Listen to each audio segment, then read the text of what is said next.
This is Michael Skolton's Equipment, and today we're going to look at the two most popular models currently that we sell at Skolton's Equipment with the Kubota lineup. And they're very similar, they look similar, but they have different model numbers and they're different, but still similar at the same time. This is the LX2610SU. This is the L2501HST. They both have hydrostatic transmissions. They both have 3-range transmissions. They both have relatively the same horsepower. They both do not have emissions. They both can lift the same weight, but this tractor is physically just a little bit smaller than this one. Now let's take a look at the loader lift. Now, as I said, these loaders can both lift approximately like to a couple pounds of the same weight to the top. The difference being this one can lift it higher than that one. It's about a foot difference in height lift. So when I say they have the same lift capacity, they do, but not to the same height. So this one definitely does have an advantage. When comparing these tractors, I'm gonna start with the front with the loaders like I just did, and we're gonna work our way back. Backwards of the bucket here, we're gonna move to the engine. These engines are both at 24.8 horsepower. That's the gross engine horsepower measured at the crankshaft. The same exact horsepower. The difference is a little bit on the PTO horsepower. The LX series has 19.5 PTO horsepower. This one has 20.5 horsepower. You might ask why. They have the same engines. They should have the same PTO horsepower. They have a little bit different transmissions, and this one has a little bit more parasitic loss than the L2501. So the advantage horsepower-wise, they're technically the same, but the 2501 has one more PTO horsepower. Moving on back to the tractor here, and you might get more, you'll notice more differences when you move to the operator station of these tractors.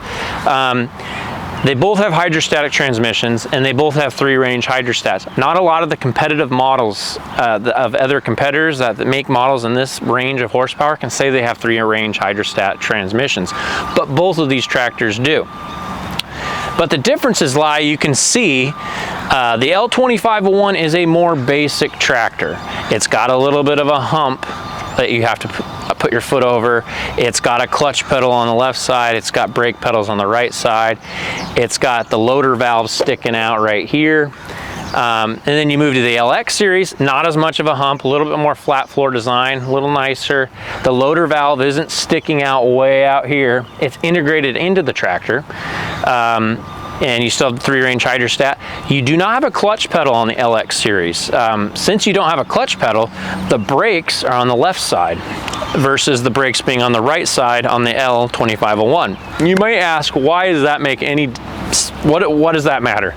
The reason it matters for old school farming, before they had power steering, and I call them old school farmers, before you had power steering, which both of these tractors have power steering, a lot of farmers would steer with the brakes, and each wheel had its own brake. But with the L2501, being that the clutch pedal's on the left side and your hydrostat pedal and your brake pedals are on the same side, you can't brake steer really well with a 2501. With an LX2610, you could brake steer because the brakes are on this side. You could use both your feet. Just one advantage of the LX. So moving on to the back of the tractor, and you can definitely see the L2501 is a bigger tractor than the LX2610. And the weight difference is noticeable when you look at components like front axle, rear axle, and it adds up to be about 600, little over 600 pounds difference. This is 600 pounds lighter than the L2501. And the main thing I show people in the showroom when we're looking at these tractors is if you're looking for something that's heavier, this is going to be heavier. You just look at the rear ends. This has a really heavy cast rear end. This is a smaller rear end with a smaller bar axle design. They both can handle about the same weight, but this one is a heavier tractor. This tractor frame is made to go up to 39 horsepower because they make a 33 and a 39 horsepower that use this same chassis. This one, they make a tractor that goes up to 33 horsepower that uses this same chassis. Now, let's talk about lift capacity of the hitch. So, being that it's a smaller tractor, you would think that the 3-point hitch would probably lift a little bit less. You're actually wrong. I was wrong too. This tractor will lift if you measure just straight up lift capacity, 2,100 pounds. The L2501 is 1,900 pounds. This tractor technically will lift 200 more pounds lift capacity. And it doesn't lift any higher or lower.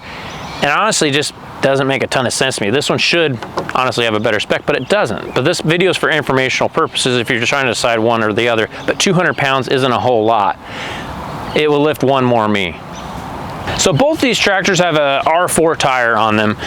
With the LX series, you have an optional tire, an optional R4 size. This is the smaller R4 tire option.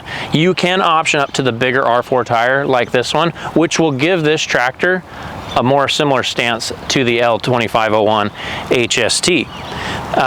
But for price purposes, which we should get to next, this is the more price conscious package. And you might ask, what is the price difference? These are very similar price tractors. They actually come in right now at about $1,400 a part. This is $1,400 more expensive. It's heavier, lifts higher, has a bigger loader, bigger axles. It has one more PTO horsepower. This one is a little less money. But if you option the tire up on this tractor, it's about $500 option to get this tire size. The price narrows, and they're very similarly priced. And then to add one more caveat, this is the SU model. They do make an LX2610 plain, just no SU on it. The SU stands for standard utility. What the standard utility does, it takes away a couple things. It doesn't have tilt steering wheel. This tractor does not have that. It doesn't have mid PTO. Doesn't have it. It doesn't have armrests. And what you get is a little bit more of a stripped down model. If you want that model with the mid PTO, the tilt steering wheel, the armrest, the upgraded seat, the bigger tires, this tractor would actually be almost about a little bit more than this tractor. Kubota is not like any other manufacturer where they only make just a few models. Kubota makes a ton of models, and it can make it confusing. And I hope my video cleared up some differences between these two models, because these two models are, they're the two most common models people try to decide between. And I think the best way to decide what model's right for you is to go to a dealership and sit on one, look at one, compare them side to side. But I know in the last 2 years that has been almost impossible, because sometimes they're not at the dealership at the same time, and maybe the dealership only has an LX, and that's probably what they're going to try to sell you. But this gives you an idea what they look like side by side, differences, my opinions. I personally really like the LX, mainly for the creature comforts and the way the ergonomics and the dash are situated. The L2501 is more basic. I don't like the hump on the floor myself as much. If I had to choose, if I needed a lift higher, it comes down to what you need to do too. If I need a lift higher, I'm probably gonna go with the 01. If lift height isn't a huge deal to me, the creature comforts for me outweigh some of the other disadvantages. But anyways, everyone's different. Come look at this video, go to your dealerships, drive one yourself if you can, give us a call, check us out online. Both these tractors are pictured and priced. They'll be in the link below this video, and you can check out the pricing and how they're priced today. And anyways, hope to see you next time. Like our channel, subscribe to our channel if you like our content. We hope to produce more. See you next time. Thanks for watching.